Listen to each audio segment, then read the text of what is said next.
Hello and welcome. I'm Dan, your friendly fishmonger at dansfish.com. We do this every Wednesday night at 7 p.m. Mountain Time. That's 9 Eastern for those that might be mountain challenged. And we're going to start, as we always do, with our shipping report. Then we're going to talk about the giveaway.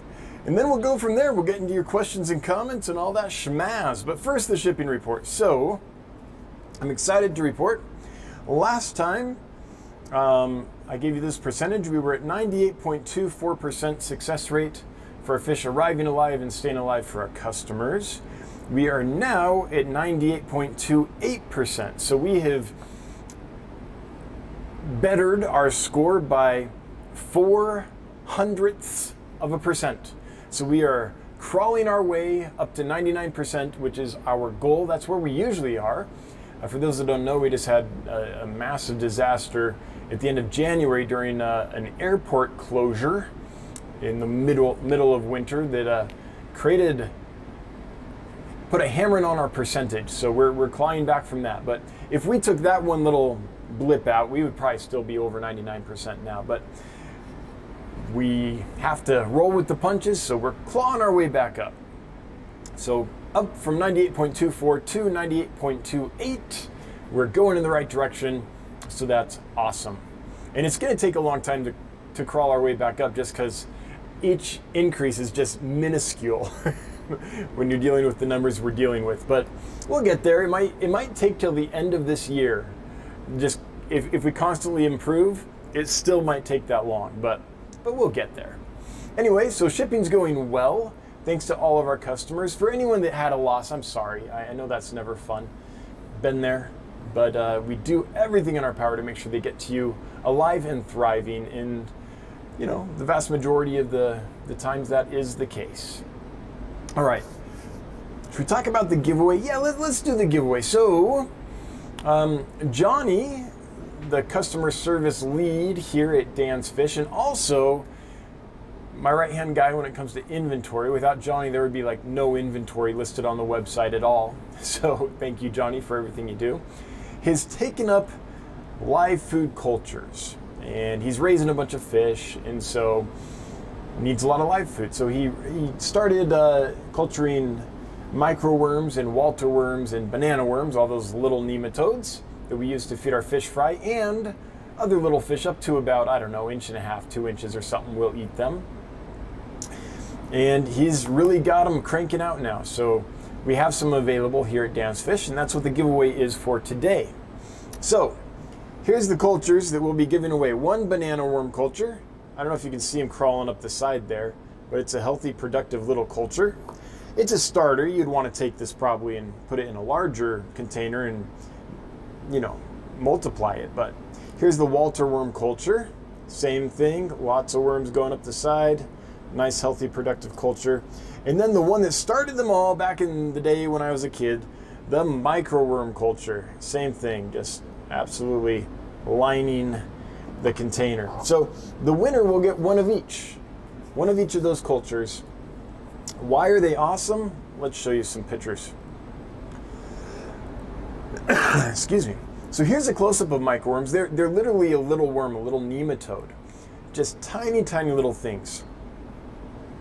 But we usually see them looking like this, right? The culture media is here, and as the population gets so large that they can't all fit in the culture, they start crawling up the sides looking for more space.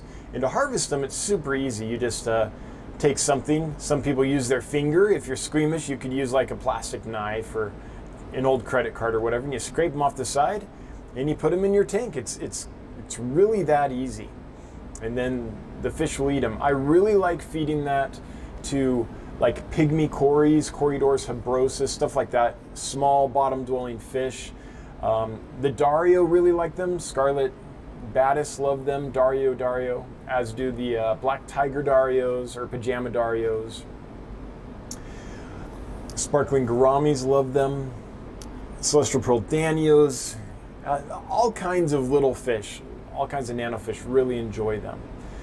So do baby fish, so they're great fish fry food as well. My best secret to culturing these, I have a whole video on it on the Dan's Fish YouTube channel. So if you want to get more detail, check out that video. But my best secret, most folks for years and years have been using like dehydrated potato flakes, instant potatoes, or oatmeal, things like that. I have found the best medium to be Rice Krispies, or the cheap knockoff brand, right? You're feeding worms, get the knockoff brand. And basically I take some Rice Krispies, I add some water to it until it's about the consistency I want, which is, how would you describe it? Moist, but not dripping, I guess. You want to be able to take the Rice Krispies and kind of turn them and not have a whole bunch of water coming out. And then I sprinkle some yeast on top. I usually use the same kind of yeast you would use to make bread, like a baker's yeast. You could probably use brewer's yeast as well. Sprinkle some of that on top. And that's really it. That's the beautiful thing about these cultures.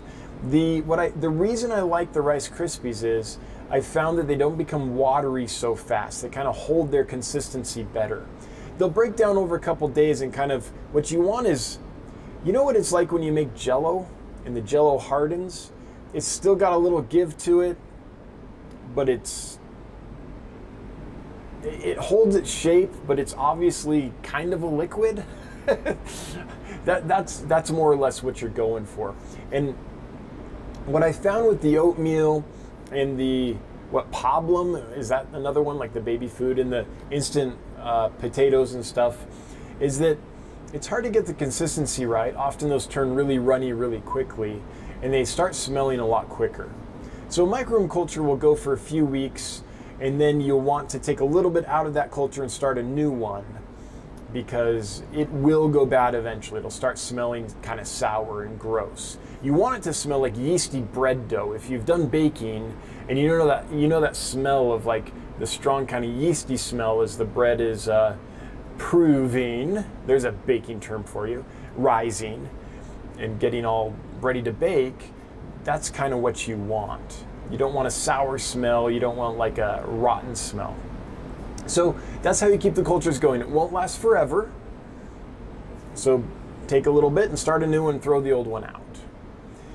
Keep them in a little plastic covered container, maybe some pinholes poked in the lid. I just use like old cottage cheese containers or yogurt containers, stuff like that. And it works really well. I've raised a lot of fish that way. So that is my take and my experience on the microworms and banana worms and Walter worms, and kind of the way I like to culture them. And again, more details on that video if you want to see me actually make some cultures and watch them go. Okay, so that's the giveaway. If you would like to be entered to win some of these yummy live foods, then enter hashtag EatWorms, hashtag EATWORMS, EatWorms, into the chat, and you will be entered to win, and we'll draw that a little later tonight.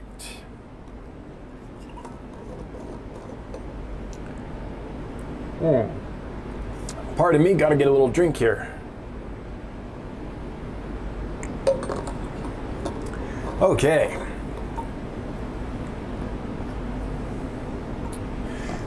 So, a little update on what we've been doing here at Dan's Fish. We're looking for a piece of equipment to help us be more efficient at packing our orders.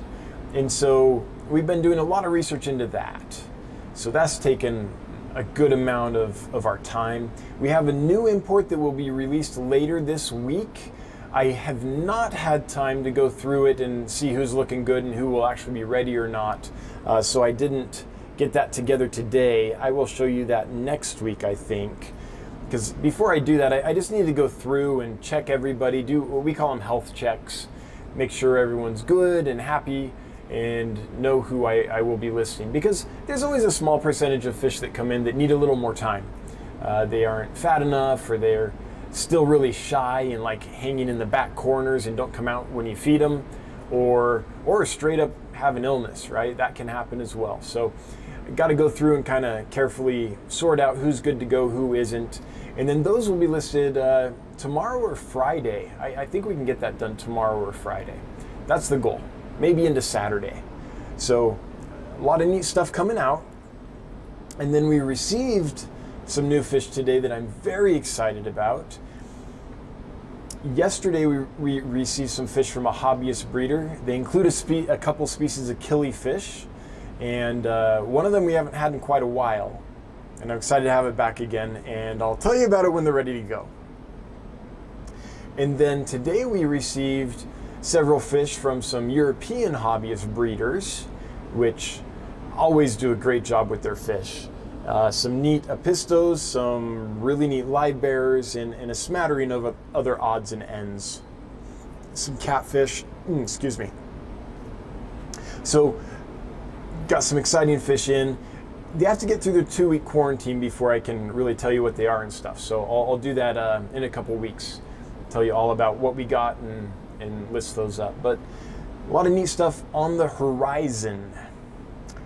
So that's kind of kept us busy. Couple of imports, sourcing fish, and looking for this piece of equipment that we want to do. Also, we're building a new piece of equipment to help automate how we clean our fish. It doesn't automate it, but so right now, if you've seen our videos, what we do when we package the fish is we pull them the day before. They sit in the bag overnight so they can poop and get all that out of their system, so they don't do that in the bag you're gonna get, right, as a customer. And then we change the water in that bag, so there's clean water in the bag. And to do that, we dump the water out, and then we have a bucket of conditioned shipping water that we dip out of and refill the bag and move it on. But that takes a lot of steps. When you look at the process, what a person has to do, it takes a lot of steps, and it can be kind of hard on your shoulders and your wrists after a little while. And so what we're trying to do is we have this tap that will release a given volume of water when it's told to. So what we're trying to do is hook that up to a reservoir of shipping water that's all conditioned and everything, and then have the person be able to just tap the tap and have it put the correct amount of water out automatically instead of having to like scoop it out of a bucket. So you can just hold the bag, tap the tap, and a half cup or a cup or whatever you need comes out. So we're working on that too. We've been looking for two things. We've been looking for how to be more efficient and how to be more, is it ergonomically friendly, I guess? I don't know the exact term, but have it be less tiresome for your body. You know, the more movements you have to repeat over and over and over and over again, the more likely you are to get, stress injuries or just soreness and things. So we don't want that. We want to minimize that as far as we can. So that automated water system, I think we can get it to work. Random Arms has been working on it. I've been working on it. And we have the final pieces coming next week. So hopefully by the end of next week, we have something up and ready, and well, hopefully it works. Right now, it's just ideas on paper, right? Drawings on paper are always great. They always work perfectly on paper. When you get them up and running, then it's like, oh, didn't see that coming. So that's kind of what we're working on here.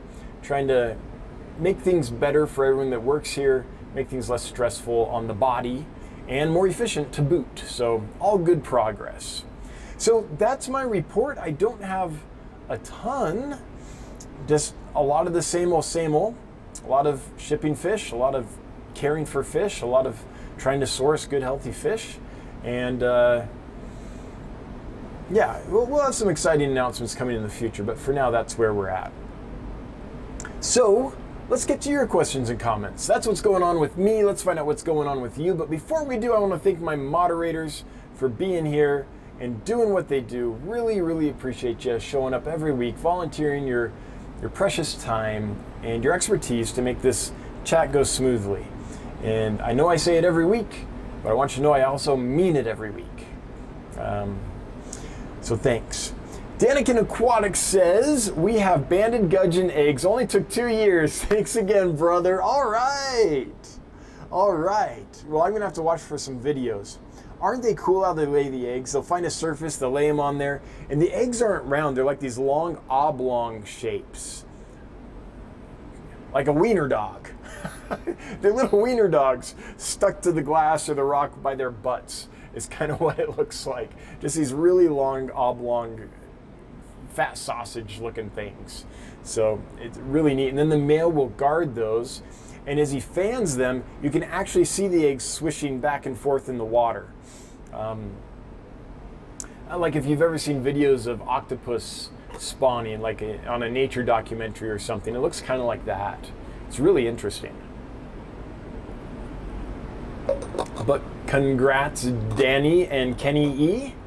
I hope you raise lots of little babies. The good news is once the babies are free swimming, they're super easy to raise. They hatch out big enough to eat baby brine shrimp, no problem. And man, they just, yeah, we raised hundreds and hundreds of them. And at one point we were like, okay, we're not raising any more. They spawned again. We didn't do anything, and a bunch of babies just raised right up with the parents. Like, we were trying to not raise them, and we couldn't help but get more. Like, they just raise themselves. So really cool fish. I hope they do well for you. Okay, scrolling up to see your questions and comments. First one is Orange Cones. Says, I don't know how many fish I've received from you, but none I have bought didn't arrive alive and thrive. That's the goal. You and many others have that same story. Unfortunately, in statistics, there's a bell curve, and the areas at the fringe, which are tiny probabilities, do occasionally happen. So there are folks that, you know, this week that did have some losses, but it wasn't I don't think anyone had more than 1 or 2, and only a few people had that. So yeah, it's I love it when people say that, Orange Cones. You and several others have had that experience. Some people have bought hundreds of fish from us and never had a problem. But it also makes me nervous because I'm like, is the next time I ship going to be the time that the probability gets us? Like, that's always in the back of my mind. But I think it's good that it's in the back of my mind because it makes it so I'm never comfortable. I'm always a little worried. I'm always just a little, like, thinking about it. It's in the back of my mind. It's tickling, like, is this going to be the time? And that forces us to stay on our game so we don't get complacent and lazy, because we're always like, we can't make this be the time, so we have to do this one perfectly as well. So that's the pressure.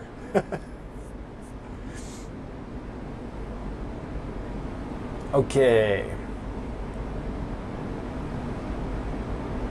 Scrolling. Kelly Foreman, I'm not entering this one. Ew. Yeah, that's totally fine. This giveaway is not for everyone, that's for sure. Oh shoot, did my camera just like, it is. It's doing that thing. Okay, I'm gonna try to stay still so it doesn't do that. I wonder if I have it set to follow or something weird. Hopefully not. Okay, scrolling on here to see the next one. But Aquatics, can you do a video on culturing them, please? Oh yeah, it's already there. It's on my YouTube channel. I have a couple videos on culturing live foods, and that's definitely one of them. Garden Matic 81. Hello, all mods and Dan's Fish. All my new nano fish are fantastic. Now for a few shrimps. All right, sounds good. Yeah, shrimp with nano shrimp, with nano shrimp with nano fish. That's a good way to go. Oh, this is just bugging me the way it's going in and out. The problem is,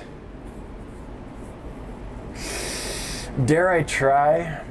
I'm worried that if I get in there and change the settings while we're streaming, that it's going to screw up the stream. So I'm just going to go with it. I'll just try to be very, very still. Okay, let's try this.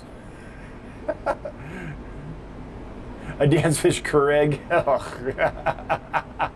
Spinster sister. Yes, please make those worm raising videos. Already have them. Do you have trout goodeids and our black morpho tetras good for newish fish keepers? I don't have trout Godeids at the moment. I am looking for some. I have a couple breeders that have provided them for us in the past, but at the moment they don't have any available. Black Morphotetras for newish fish keepers.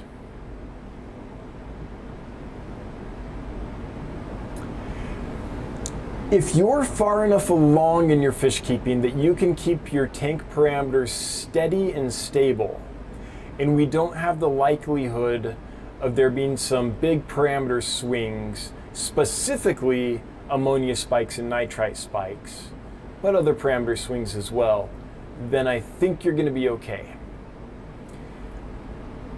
But if we're not to the point yet where we know how to keep a aquarium environment stable for long periods of time, then I would pass on them. Yeah, that's how I'm going to answer that one. Every now and then I come up with an answer and I'm like, hey, that was actually a good answer. That's one of those times. It doesn't happen often. I will savor the moment.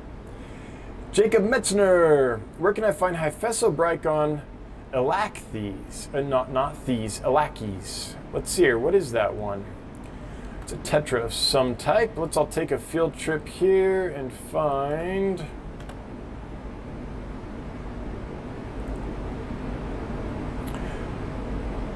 Oh, that's kind of cool.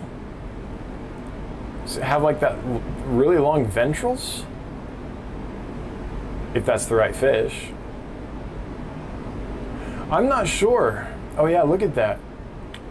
Nice long ventrals. What a handsome fish.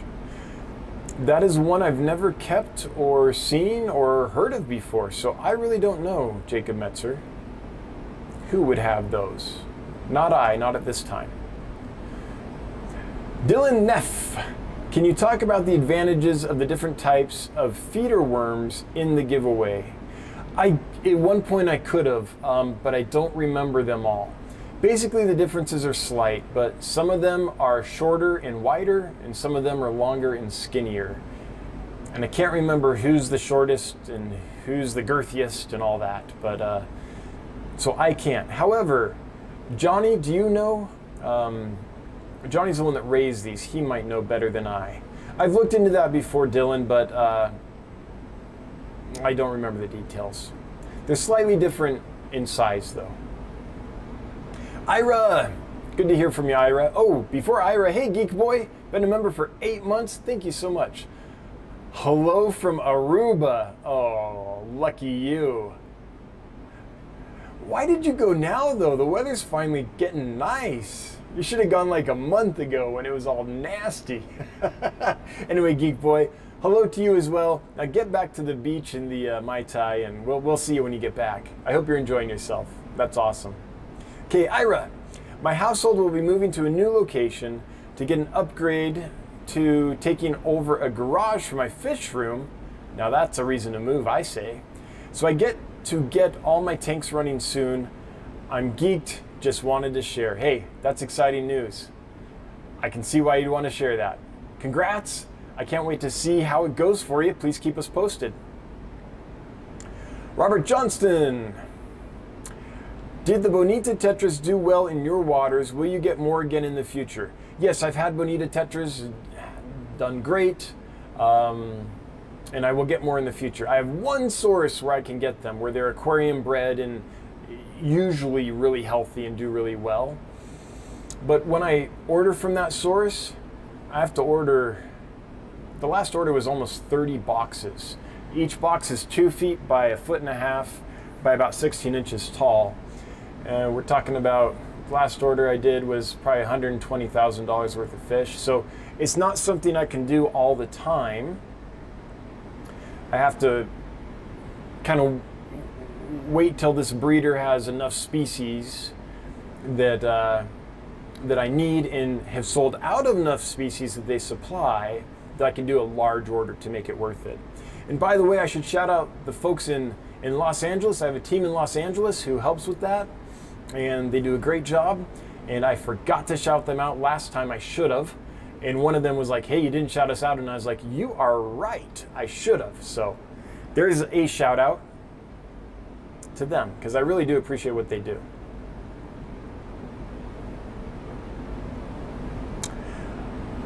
Rye Guy Outdoors. Are those archers in the tank? Yes, indeed. These are Burmese clouded archers on 4-spot splash tetras is what we're calling them. I think they're just 4-spot tetras, actually.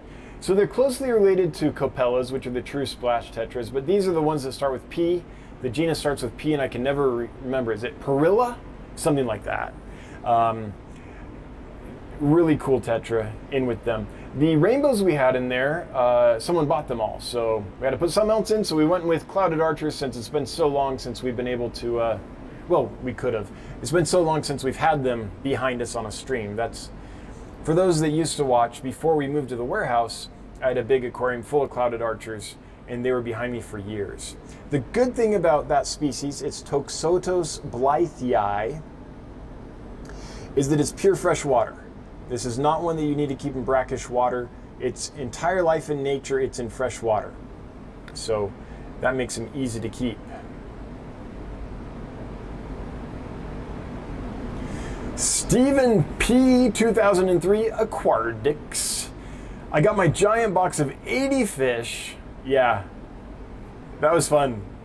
Raccoon, silver tips, and cardinal tetras, glow light danios, rummy nose rasbors, pandagara, and hillstream loaches, 100% alive, was a joint order with a friend and her first order from Dan's Fish. I'm glad to hear that they traveled well. Thanks for letting us know. Glad to hear it. And man, oh, I can't wait to see some videos of those raccoon tetras once they color up for you. I haven't had my mind blown like that by a tetra for years. And then when I first got that species a few months ago, they really did blow my mind. I think anyone that buys them is going to be in love with them. I hope so. You know, there's always the possibility that I think they're amazing and everyone else is like, meh, but I don't think so. They're pretty special. Fluffy Cow Aquatics. Finally got to start on building my fish room in the basement. Yes, a little piece of paradise downstairs. Cannot wait to get all the tanks set up and buy some fish from you to fill all 60 tanks, plus adding 10 to 20 tanks for breeding. Fluffy Cow, that sounds like a good time to me. That sounds like a perfect little slice of paradise. And yes, if you breed fish, that's fun, that's awesome. If you breed lots of fish and need a place to unload them, I'm always in the market. I love buying from hobbyists. I can pay 25% of the retail cost shipped. And I definitely want to do that. But no matter what happens, whether you breed in large numbers or just distribute them locally or whatever, that sounds like a fun fish room. Congrats, good luck. I'm excited for you. Lots of people getting their fish room groove on, it sounds like. Jacob Metzner again. My dad found 2 at a random pet store, and now we can't find any more anywhere. Yeah, that, I mean, a lot of times those things come in as contaminants, meaning they aren't the target species that the collectors are looking for, but when they go collect some other fish, there's, you know, a little bycatch and it just gets passed along. It's one of the more fun parts, though. I kind of like the little contaminants, trying to figure out what they are. What's that mystery pencil fish and all that? But when that's the case and they aren't targeting the species, it sure does make it difficult to find more for you. Isaac Cornstubble. Isaac, good to hear from you. I feel like it's been a minute. Hey, Dan, been a while. Oh, yep, it has been a minute. Can't wait to get a male yellow acara from you. Been bashing my head over if the one I got from you is a female. Talk to someone through email and we think female. All right. Well, Isaac, I may or may not have another group in quarantine right now that is doing really good. So we might be able to help you out with that. But they're smaller than the last batch we had, and they aren't colored in right now. So that's going to make it difficult to tell the sex on that fish. But, you know, we may or may not have some. I think I gave it away. R&R Aquatics, love your channel in the new warehouse all the way from New York, from Brooklyn. All right. Hello from Wyoming. And thanks for tuning in. Fish Hunter, shout out to Johnny. I emailed on Lentipus Palau, sorry. He answered them all. Then he stated they weren't healthy enough and took them offline. Very impressed with the husbandry. They're not? Oh, I'll have to talk to Johnny. I thought they were doing fine, but he might have seen something I didn't know about. Yeah, so Johnny's awesome. And we do that anytime we're in touch with our fish daily. So we each have a section of the warehouse we take care of, and we feed and we monitor their health, and we do all that. And if we see anything that's suspicious, we'll take them down in the hopes that it's not anything bad, but until we know for sure, we don't want to send from that tank. So that's something we do here just as a matter of course. Thankfully, a lot of times we take them down and then after a while it's like, oh no, everything's fine, we can list them again. But every now and then we're glad we did. Every now and then we take them down, and then a few days later it's like, oh, we see there was a problem of brewing, and if we had shipped those, that could have been a big problem. So we try our best. Jan Williams, M. White Cloud Mountain Minnows, WCMMs, arrived tomorrow. I'm stoked. Thanks, Dan. Hey, you're welcome. That's a fish that's just always happy. Every white cloud I've ever kept, golds, normals, longfins, or the different species of them, there's a few different species. They're all just happy little flary display fish. They're fun. Glad you're getting some. Morwenna! What's the status of Elisoma sunfish in the U.S. hobby right now? I have some Okefenokes and would love to see more for sale out there.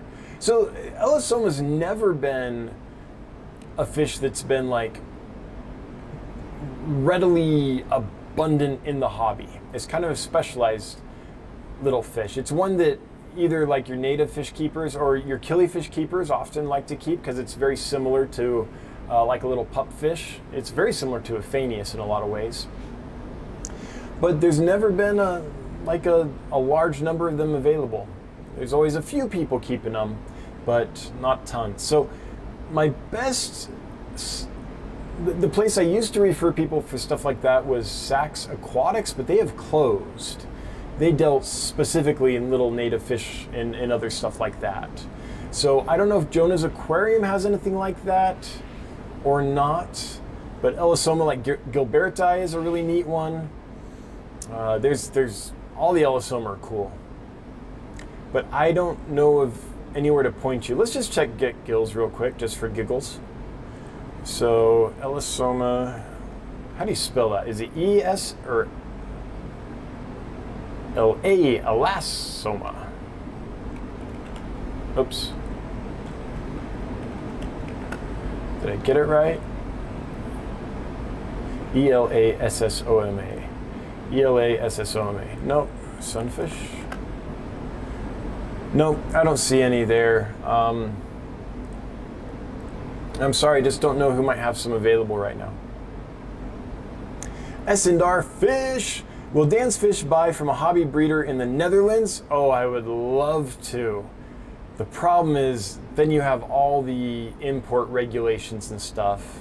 I breed a lot of L236 super whites and corridor stir-bys. Got over 200 now. I'd love to get them to you. S&R, I would love to buy them from you. Unfortunately, in order to do an import and make it economically viable with all the paperwork and regulations and fees and stuff, you kind of have to do many boxes. We're talking thousands and thousands of fish in an import. So it wouldn't work to just do that and get like 2 species.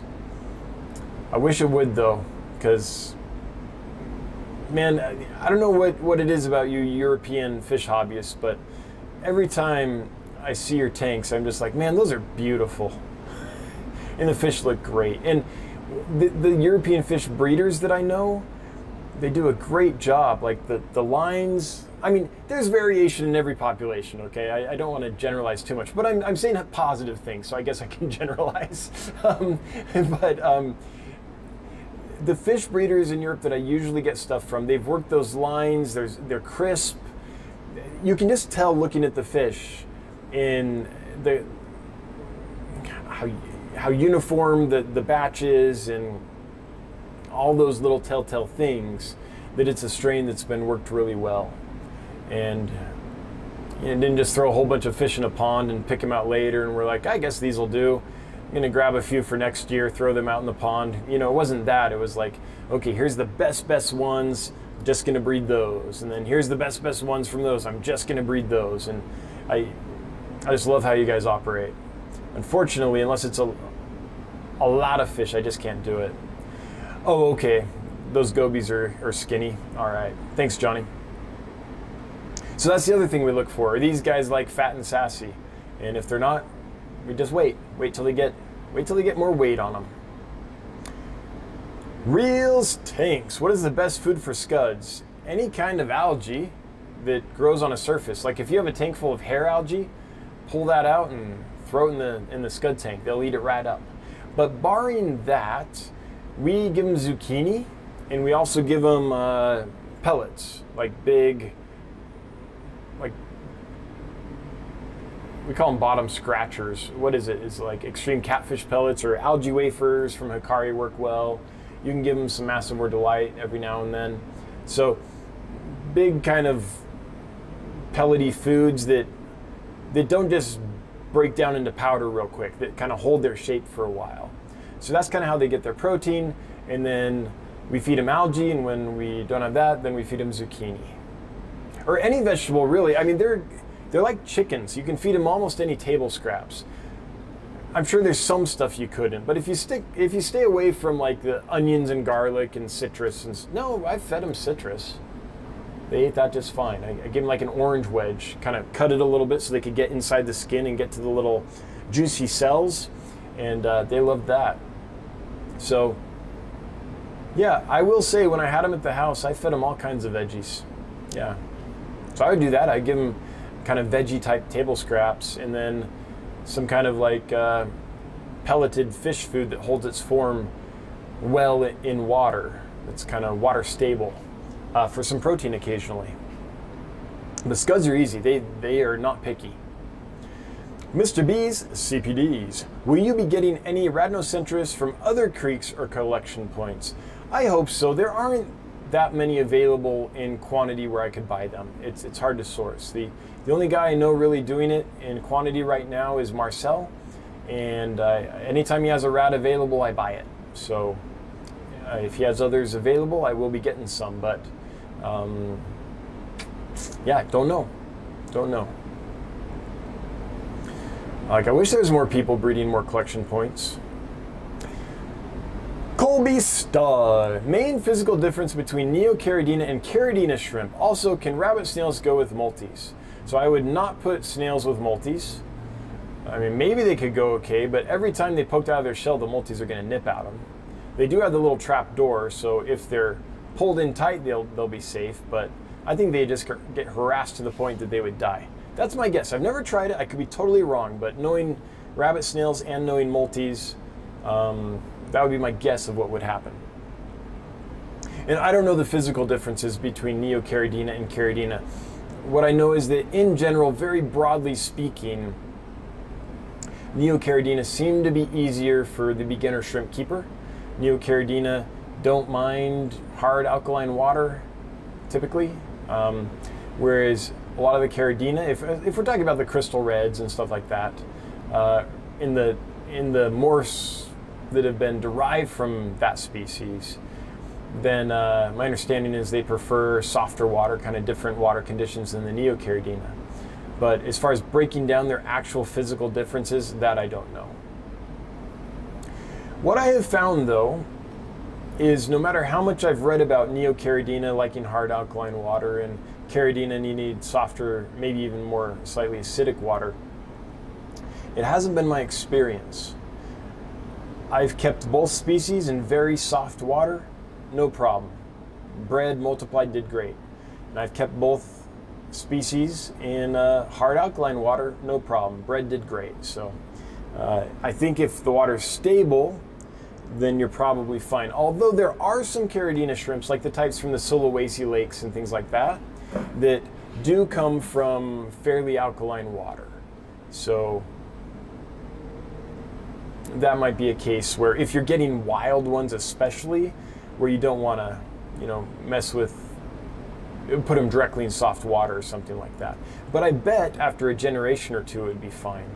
So Colby, when I keep shrimp and stuff, basically I'm more worried about their care requirements than the nuances of the little physical differences. I'm not that big of a fish nerd that I would know that.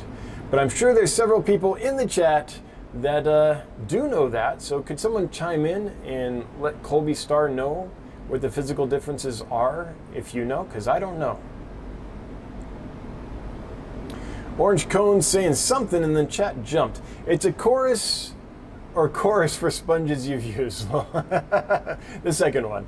The one with large pores, not the one with beautiful music. Tampa Fish Gents. Do you have any suggestions on getting rid of hair algae, Scuds? It's an 11-gallon planted. I do have an Amano shrimp, but it doesn't seem to be improving.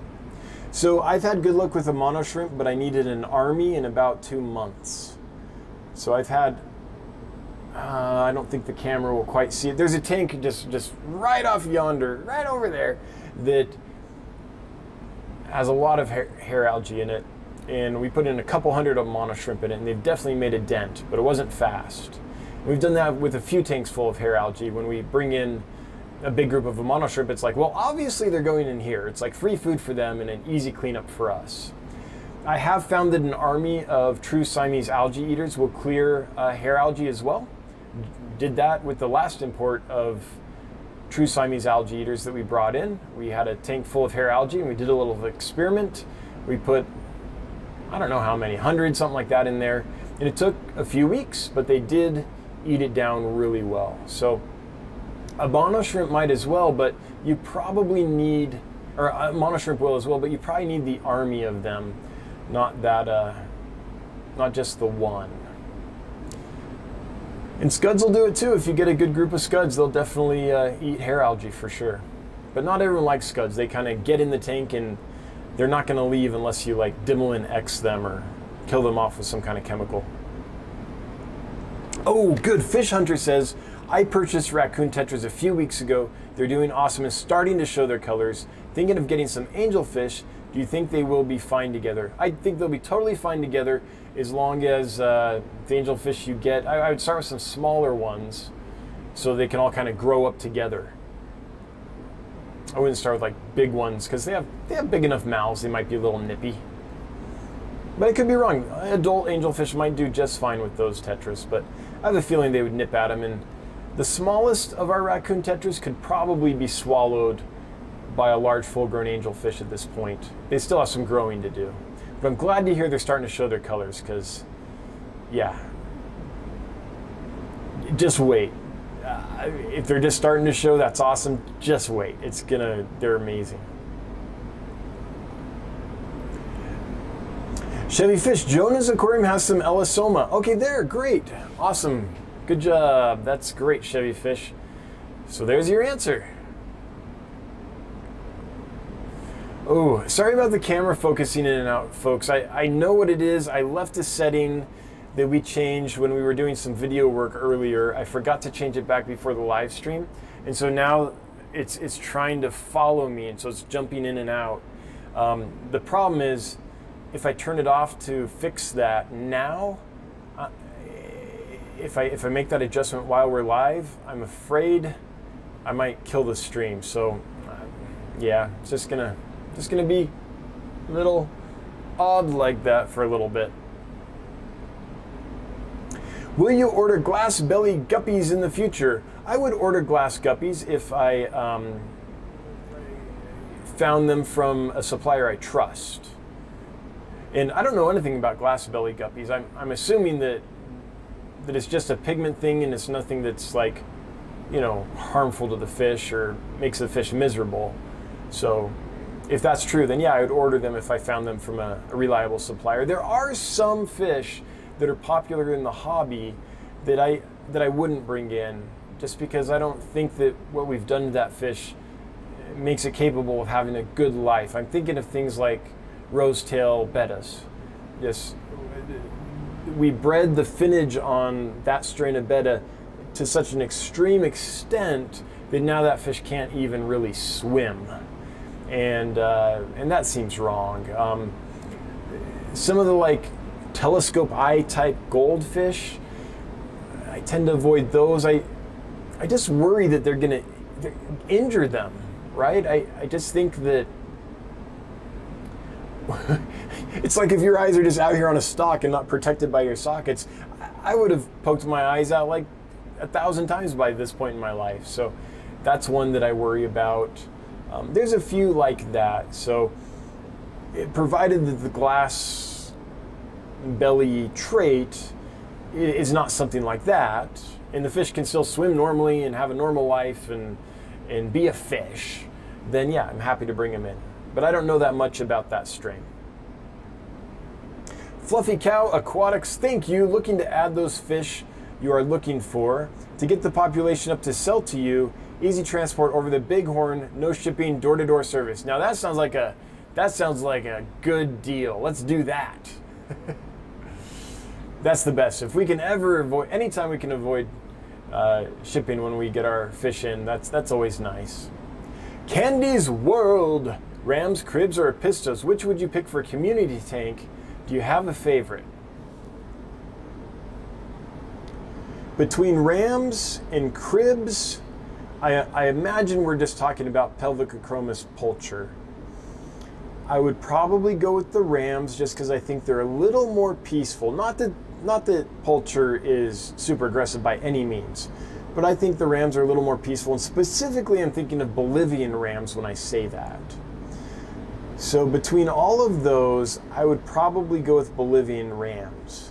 They're super peaceful. They don't have high temperature requirements like the other rams do. And yeah, I think they're amazing. Although I did an experiment, I brought in some wild Ramirezii, I think is how, Ramseri. German blue rams is what we kind of know them as. And I'm keeping them in my system here at 79 degrees, and they've been doing great. Something that happens with certain strains of fish is when they're domesticated, they're kept at super high temperatures. This happens with Altum angels, this happens with some discus, this happens with the rams, not Bolivian rams, but the other species. Ramseri or Ramirezii? Can't remember. And after several generations of just being kept like at 85 degrees or whatever, they kind of start to rely on that. And then if you take that fish that's been housed like that for a few generations and try to keep it at my temperature, 79, that can be a bad deal. So in the wild though, those fish experience temperature fluctuations quite a bit. They come from the same waters as lots of our other species do, and we can keep them in the 70s without any problem. But when we domesticate them at 85 degrees, it's hard to break that. So I am trying some wild rams at 79 degrees, and so far so good. I think that temperature requirement might not be the same for fish that haven't been bred for several generations at high heat. Robert Johnston, will you get more regular Harlequin reservoirs? Do they do okay in moderate flow? Yeah, I don't know what you mean by moderate. They can definitely take a little bit of current in the water, but not a ton. They come from places where often the water is fairly still or very slow moving. Now, certain times of the year, it's probably flowing, but yeah, I'm not quite sure what moderate means. A nice calm flow, I would say, would be fine. And regular ones, we don't generally bring those in. We do the, purple Harlequins, and that's probably about it. And the reason is it just doesn't work for our business model to bring in the regular Harlequins because we can't sell them cheap enough to keep the market engaged. The way we source our fish and the way we keep our fish and pack our fish and ship our fish, just everything we do with the fish makes us pretty expensive. So it's very difficult for us to sell fish for less than $5.99 without actually losing money. If someone gave me a free fish and I had to bring it in and do everything we do and sold it for less than $5.99, I shouldn't. I would be doing the company a disservice. So almost all the fish on our website are $5.99 or more. There's a few that are $3.99, and those are fish that we've had for a little while, and it's like, well, they're healthy, they're beautiful, but they're so common in the marketplace that no one will pay $5.99 for them, and we need the tank space, so those are $3.99 just to try to move them out. But we lose money on that. When we sell fish for $3.99, we're literally losing money. So we don't bring in fish that we're not likely to be able to sell easily at $5.99. And Harlequin rasboras, the normal old ones, that's the case with that fish. Chance Larson, will you be getting more sunrise high-fin platies? Yes, absolutely. I love them. And we will be getting more in. I tried this last order and they did not come. Another one did, a new platy that also has high fins and is amazing. And I'll show you guys that when, probably later this week. Well, I'll tell you, it's like a bright yellow platy. It doesn't have the orange on it. It's pure yellow with a high fin. So we do have some of those. I ordered the sunrises as well, but they did not have any at that time. So I'm just waiting for the breeder to get some more. And then I will definitely bring them in as soon as they have some more. I loved those. I do have a couple babies in my tanks, but it's going to be a while before they're big enough to move on. But thanks for asking, Chance. Those are the best looking platies I've ever seen. I like the color, but mainly it's the care that has been put into that line. It's very obvious looking at that group of fish that they were high quality. Like the shape of the dorsal is nice. It's nice and full. The fish were flaring and displaying all the time. It's a well-worked line. So I mean, my favorite platy ever will probably, well, I hate to say always be, because then you get in a situation where you can't change your mind even when you should. But I really like the neon yellow calico platies. That's the first platy that ever blew my mind. So I like it for sentimental reasons. But it's a fun, bright, beautiful platy. But it's only at what, $6.99, something like that, for a reason. It's beautiful, it's great, but it's not a show platy, right? It's a general line of a very beautiful platy. But those high fin sunrises, that's obviously a line that's been worked with tender loving care, and I think if someone bought those and bred them and raised them up, then they might be able to enter them in a show and do very well. I think they're that high of a quality. Not that I know all the little technical aspects of showing platies, but just my gut reaction as a guy that's seen lots of fish and been to a lot of fish shows. Snoochy Booch, are you going to be selling live worms on your site now? Yes, we will be selling Johnny's worms at Dan's Fish and see how that goes. Coro Works, are you using a new mic today? Sound not echoey exactly, but almost like you're talking through a fan, but only a little bit compared to normal. Yeah, it's this. And it's you're probably hearing it rub on my shirt or something as I move around. My other mic is broken, so I got the stream up last week as per usual, and the mic just wasn't working. So I used this and it worked fine. And then we took that mic and tried to get it to work. I couldn't. My computer can't see it. Tried it on another computer. That computer can't see it either. So there's something broken in that mic. And until I get a new one, here we are. That's what we're using. So yeah, sorry about that. I did like that other mic. It had very good sound for its price. So I wonder if I turn down the gain if it would work, but I don't want to do that midstream, so I think I'll just leave it as it is for now. Well, let's do a little test. Just a little test. Okay. Turn down the gain by 1. I think that's what I did. Yeah. Okay, is that better?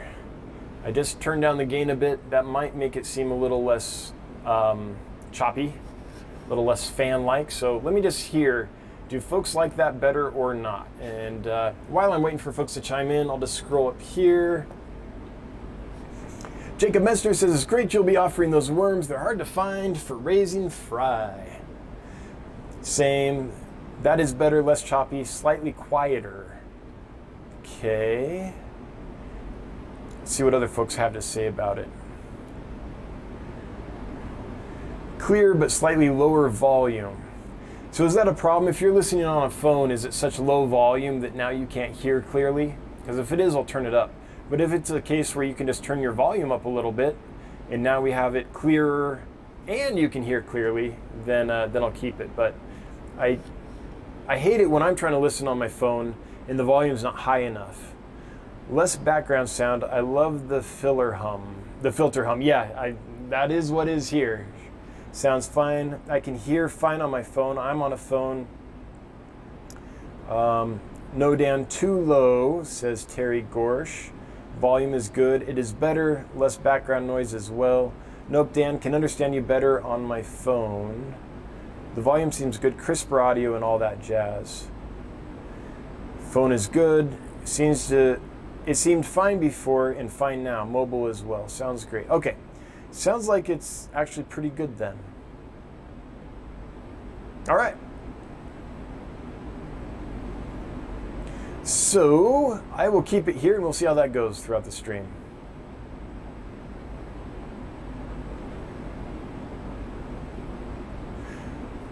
Okay, orange cones. I'm spending my weekend uncornering my 4 mil bags. Yeah, good. Just got to figure out heat pack size to ship. All right.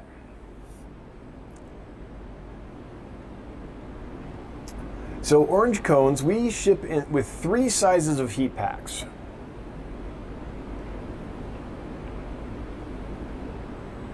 Oh, sorry, for those on the podcast, I was just getting a drink. It's a lot of talking. It's about an hour of just talking. My voice is getting dry. 20 hours, 40 hours, and 60 hours. And it depends on how big the box is and how much water volume's in the box, as well as how warm it is here, how warm it is in Billings, how warm it is in Louisville, and how warm it is where the fish is going. And based on those things and the type of fish being sent, we can, between those 3 sizes, 20, 40, and 60, we can do a configuration that works for pretty much any situation. So if you let me know how many bags of fish you'll be sending, how much water is in each bag, and maybe send me a picture of the dimensions of the box, we can look at the weather in your neck of the woods and mine, and I can probably pretty quickly tell you what heat packs I would use. I mean, literally every morning we ship, one of my jobs is to go through all the orders, look at the weather, and decide the heat packs to use. I've been doing that for years, so I can pretty quickly pull that up for you. So the reason I need to know the box is some boxes are not as wide but are taller, and if you're double stacking fish, that's one scenario. I would actually not recommend doing that. It's better if the box is wider and shallower and all the fish are on one level, because then everyone gets the same amount of heat. If you start stacking fish, then the top layer might get too hot and the bottom layer might be too cold and the middle layer might be like nice and toasty and perfect. So you get that height differential. The fish closest to the heat pack get hotter, and if they're too crowded, the heat can't get down to the lower fish and you get some problems. So if I kind of know the box and how it's going to be packed and the other information I asked for earlier, then I can help you out with that. I do that all the time. Jacob Metzner, let's see here. Oh, I already got that one. Oh, that means I didn't scroll up far enough. I think I missed some. Or not. Yeah, okay, actually that's good. Okay, sorry folks, I'm scrolling to find... Oh good, Chevy Fish has linked the how-to microworms video. Thanks, Chevy's Fish. Chevy Fish. There we go. Boots, cats, boots, cats, boots, cats, boots, cats, boots, cats. I'm thinking about breeding some Xenotoka dojirai. Oh, do it. Those are awesome. Is that a fish you'd be interested in carrying? Yes. Very interested. How many would I need to have? Especially if it's a strain that has a location attached to it, that would be even better. And that's one that's hard enough to find that I could probably do 25 pairs. I'd prefer 50 pairs. I'd prefer 100 pairs. If you could do 200, that would be awesome. But I could do 25 pairs. That's 50 fish total. It depends. A couple things are like, so you start getting into issues with shipping. So I'll want the fish shipped next day. I don't want fish in the mail for 4 days. It's not good for anybody. So I would want that. And sometimes if you're not selling enough fish, then it's like, hey, I've got 20 fish for you. It's like, great. And then shipping is like 3 times as much as I'm paying for the fish. It doesn't make any sense, right? So what we want to do is find a scenario where you're sending me enough fish, the dollar amount makes it worth you paying the shipping for them. So that's the thing we run into. And I have ways to help you save money on shipping. I can help with that. If we have like a critical mass of fish, I can help out with that. But it's still part of it. You still have to just make sure the amount of fish, once shipping's paid, that it's still worth it. So usually what that means is the more fish you can send, the less shipping's going to hurt. Now, I'm not saying I want them crowded or anything like that, but the more fish you have available at a given time, the more economical the shipping is. Johnny Best. I don't know. Johnny Dan's Fish is pretty best too. Any chance would you be selling live food cultures besides live worms? No. The only reason we're selling the worms is because Johnny happens to be breeding a bunch. But I'm not saying we'll never do more cultures. Sometimes we offer scud cultures, I guess I should say that. But it's not something we're going to be doing for quite a while. We are still fine-tuning the main part of our business, which is selling, fish, shrimp, stuff like that. Even plants, like we did plants. We found out that plants are good. We can make money selling plants, but to continue to really do it, we're going to want to kind of dedicate some tanks to it if we were to do that. So we've learned from that, but we found even doing plants is a little sidetrack from what we're trying to really, really do. So we're kind of backing off plants until we can get the fish thing really going, or I don't know if we'll do plants in any real way in the future, but basically there's a million sidelines we could do, right? Plants is one of them. There's dry goods, there's specialty foods, there's equipment, heaters and stuff like that. There's medications and treatments, and there's all these things. Basically, there's so much opportunity that the danger is you could drown in it as a business owner. Well, you should do this and this and this and this and this. Well, yeah, but first you have to get the core of your business up and running and perfect and profitable and sustainable. And then if that's working, then it's time to really branch out into some other things. Now, I don't think plants was a big stretch. We have the tank space. Why not just put some plants in there? And we may still do that. But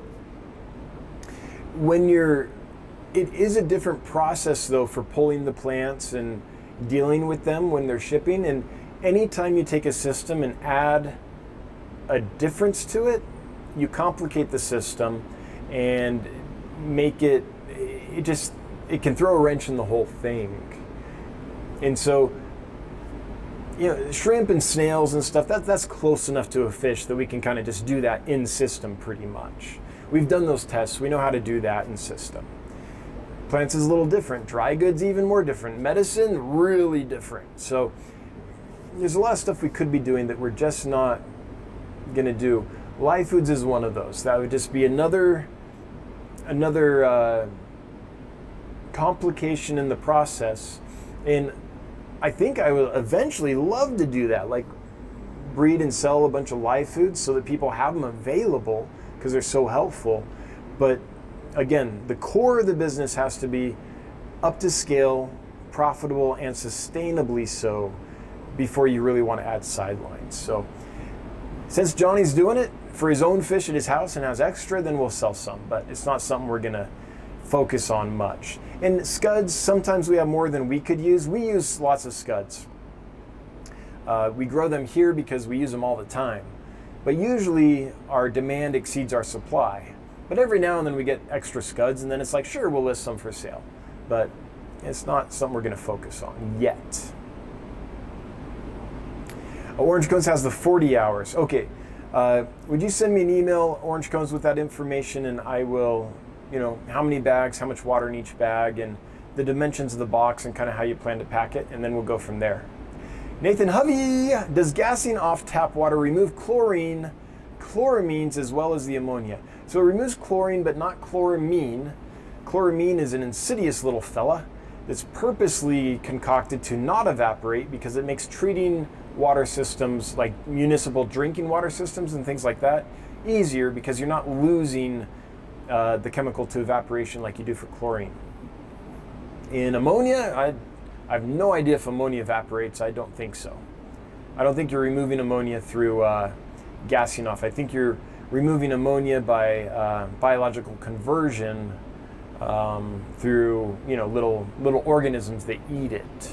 Now there are chemicals I'm sure that would do it, but I don't know if ammonia evaporates. And if it does, I don't know how quickly. I've had tanks that have had ammonia in them for a long time. I didn't see any evaporating. When I was trying to do tankless cycle, I'd add ammonia to a tank, right? It's in there. A couple weeks later you test, you still have all the ammonia. So I don't think it's evaporating. Mainly what you're doing is you're stabilizing the water. For chlorine, after, I want to say 24 hours, if it's bubbling, like with an air stone or something, it's probably gassed off. You might want to do a test, though, just to make sure. I don't know all the variables about that with all the different kinds of water out there. But chloramines definitely you need to remove, or at least alter using some kind of conditioner in your water.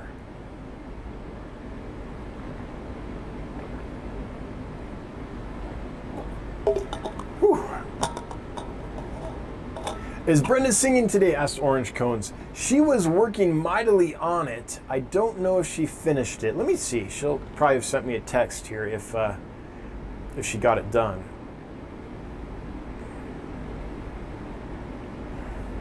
Yes, she is. All right. Yep. So my wife goes right after me at 8:30. My wife will be singing a song on her YouTube channel. And I'll link it up right when we're about to end for anyone that wants to head over there with me and listen to her sing. I love it, but I'm biased. But also, I've been in entertainment my whole life. I know how good she is. Spinster Sister, I have a tank full of lovely green water with guppies just thriving in it.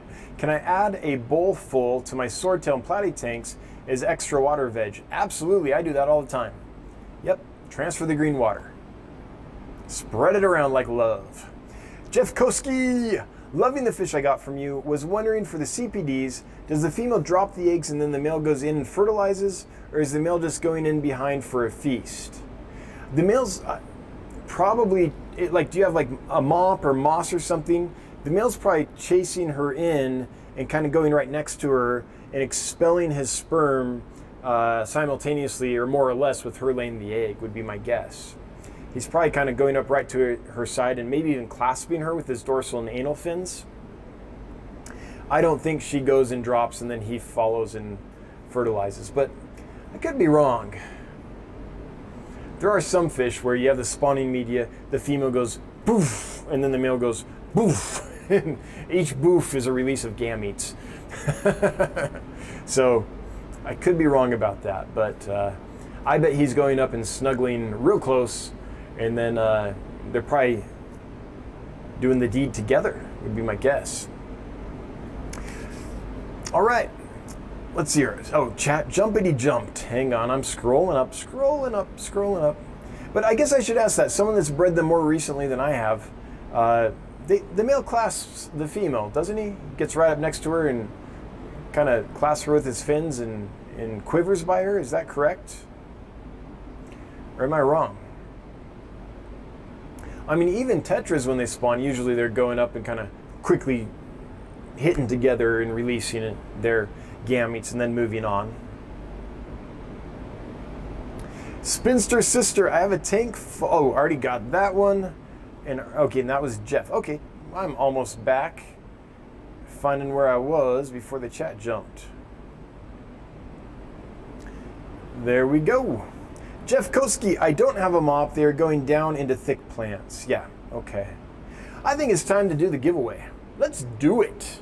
The giveaway today is for some little microworm type things. There's one culture of banana worms, one culture of Walter worms, no, micro worms, and one culture of Walter worms. They're all doing well. They're all thriving. They're all crawling up the side. These were cultured courtesy of Johnny, and great little fish food. Let's see here. We have 170 eligible users, and the winner is Jeg. Jeg, congratulations. You have won some delicious worms. You have 2 minutes, so we'll give you till 8:15 my time. It's 8:12 my time right now, to chime in the chat. Let us know you're here. That's kind of how you claim your winnings. And then we will go on from there. While we're waiting for the winner to chime in, Snoochie Booch, is there another shipping method for just the worm cultures? Yeah, we'll probably be sending the worm cultures something besides next day. These worm cultures, the others, no. They would just be something you added to a box. If you're buying fish and it's like, oh, there's a little room in there and I want a worm culture, then we would just throw it in. But we're not getting like in the business of doing cultures and setting up separate shipping and all that. The winner tonight, though, we're just sending 3 of these, so I'll probably put these in, I don't know, a priority box or something. But in general, no, they would just go in with the box of fish.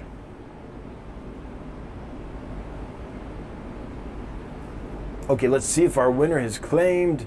No, Jag has not chimed in yet. Come on, Jag, you're making me nervous.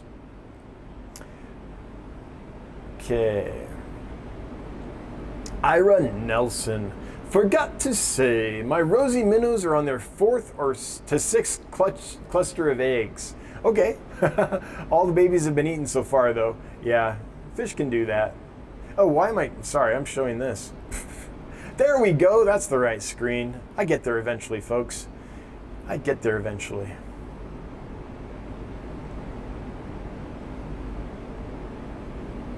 Lake... Oh, I guess...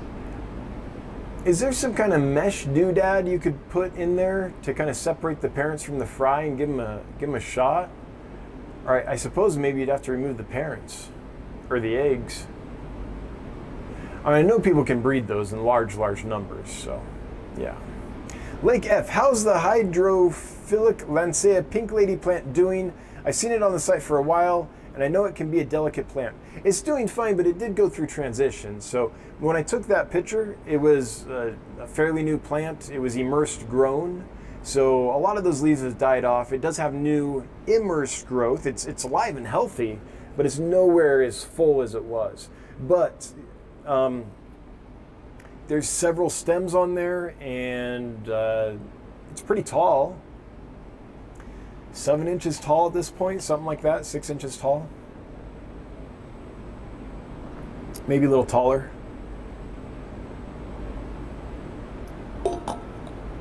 So, Lake, that is my completely uneducated take on that plant. I know almost nothing about plants. But it looks like it's transitioned, and it's, almost done that process, maybe done that process by now.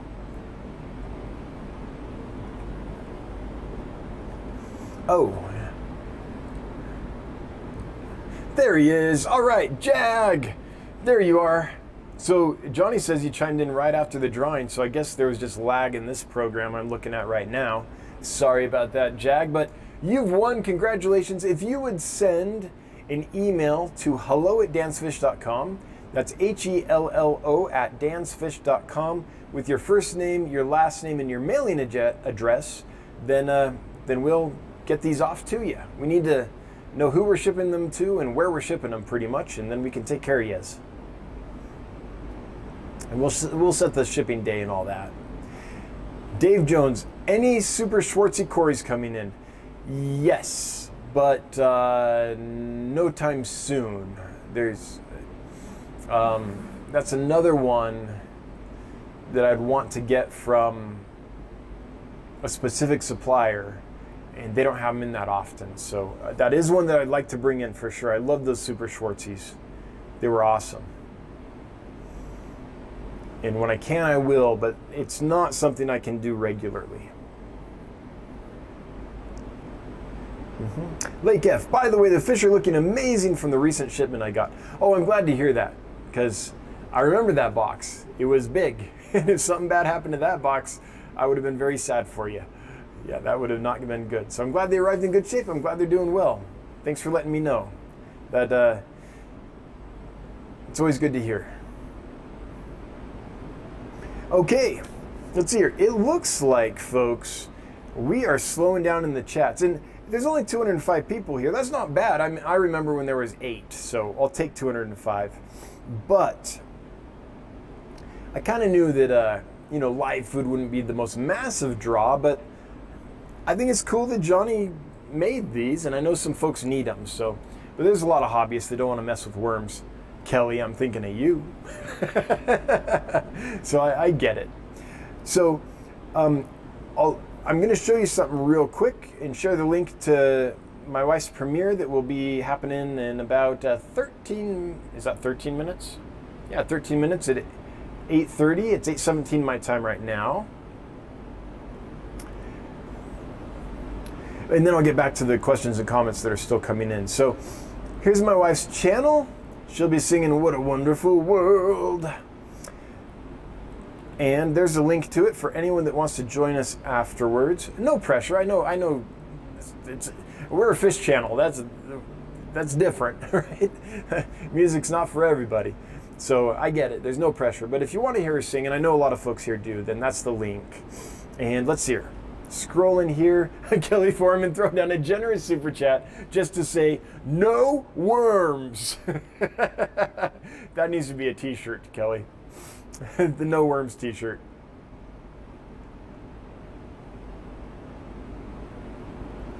Oh, Johnny Best, any chance you will get pygmy rainbow fish? Yes, I just don't know when. So I tried to bring some in from Australia, along with some other really neat native Australian rainbow fish, and it just didn't work out. I couldn't find a way to do it where I could charge a price that the market would bear. It's very expensive to export things out of Australia, very expensive. Probably the most expensive place to do that. So I tried, it didn't work. I will try again at some point in the not too distant future. I don't know if I can find a way to make it work though.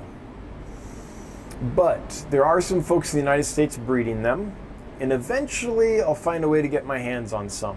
But, so yes, I will get some. When? I don't know the timeline. It could be 8 months, it could be 10 years, but I will get some. But for the purposes of your question, will I have some soon where you can buy them? No. No. Oh, I wish. I've been on the hunt for that fish for a long time. And I was so close. I thought I'd found a way. Well, I did find a way, but then I priced it out and I was like, geez, I'm going to have to charge $120 a piece for these. And I'm going to have to order like 20 boxes. Not of just Pygmea, of, fish from Australia, but because of how crazily regulated Australia is, plus the expense of transport from Australia and everything else, it just didn't work. Chance Larson, have you ever run into problems with Corys on bare bottom tanks? I notice all your tanks have just a little bit of sand. No, I haven't run into problems with Corys on bare bottom tanks if the tank is kept and maintained well. No more than any other tank. I like them in sanded tanks though, just because, you know, they dig around, they sift it through their gills. I think it gives them a chance to do what they do. So that's why I keep them on sanded tanks. But I don't think keeping them on bare bottom is cruel or anything. I haven't noticed any problems with it. I've done it in the past. When I can give them sand, I prefer to. Because it's so much fun watching them root around and just be more naturally Corys. So that's why I do it. Airsoft G. Oh. Would you be getting purple or red pencilfish soon? Yes, we have some purples. If they're not listed now, they'll be listed later this week. And I don't have any reds right now, but yes, I will be bringing in more purples and more reds. The problem is, the person I used to get them from, the last couple batches haven't done very well. And so now I need to find a new supplier for those. And so I'm working on that. Already working on that. I like those fish a lot. I shouldn't say that. There was a supplier I used to get them from that did a great job. They still do a great job, but they haven't had any available for a while. So I tried someone else. They didn't do a great job. So now I'm looking for other options or waiting for the previous supplier that does a great job to have some available. They just haven't had them available for quite a while. So I think that's a more accurate way to say it. But man, those are both such beautiful, beautiful species. The Mortenthaleri, the coral reds, after a couple of weeks when they finally settle in and color up and the males start sparring and stuff, you can't believe it's a pencil fish. Like, they're just stunning. So I hope you get some Airsoft G. And man, I'd love to sell them to you. I mean, that is my business, but I'm pretty picky about where I get fish. Orange Cones, I hope you are not looking for more tipper type, oops, I said the name, equipment for your next venture. No, we're not. It's a different company, and I'm sure there'll be all kinds of problems. There's this great bit by Brian Regan, who's a stand-up comedian, where he calls to get his phone service turned on. He's like, can I get my phone service turned on? And they say, oh, that's going to be a nightmare. And he's like, I figured. They're like, that's just our policy. Yeah, there's a lot of companies like that. It's just a nightmare, and that's just the policy.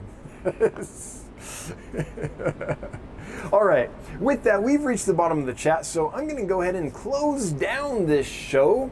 So thank you to everyone that came by and watched. I want to start by telling my moderators how great they are. You're great. Thanks so much for modding. I've got awesome mods, and they keep the chat healthy, and I really appreciate them volunteering their time. Also, I want to thank the members. Thanks for being here. Your memberships mean a lot to us. That little bit of recurring monthly revenue is a big deal for a little startup company like us. So thank you, thank you, thank you. We appreciate you. Everyone that threw money at us, thanks for the super chats. Always appreciated, never required, but it does help this little engine that could. Everyone that was active in the chat, helped folks, answered questions, etc., and participated. Thanks for being here. Thanks for participating. If you're a lurker and you didn't participate, I'm with you too. Hail the Lurker Nation. I lurk a lot. Lurk a lot. There's another shirt. Everyone watching on the replay, hello from the past. And if you're listening on the podcast, hello for listening. Thanks for listening. I need some sleep. Okay, I'll see you all over in 6 minutes at my wife's channel. See you. I'll post that link one last time, like a good husband. And until next week, I hope you have a good one. We'll be back, same bat time, same bat channel. Bye-bye.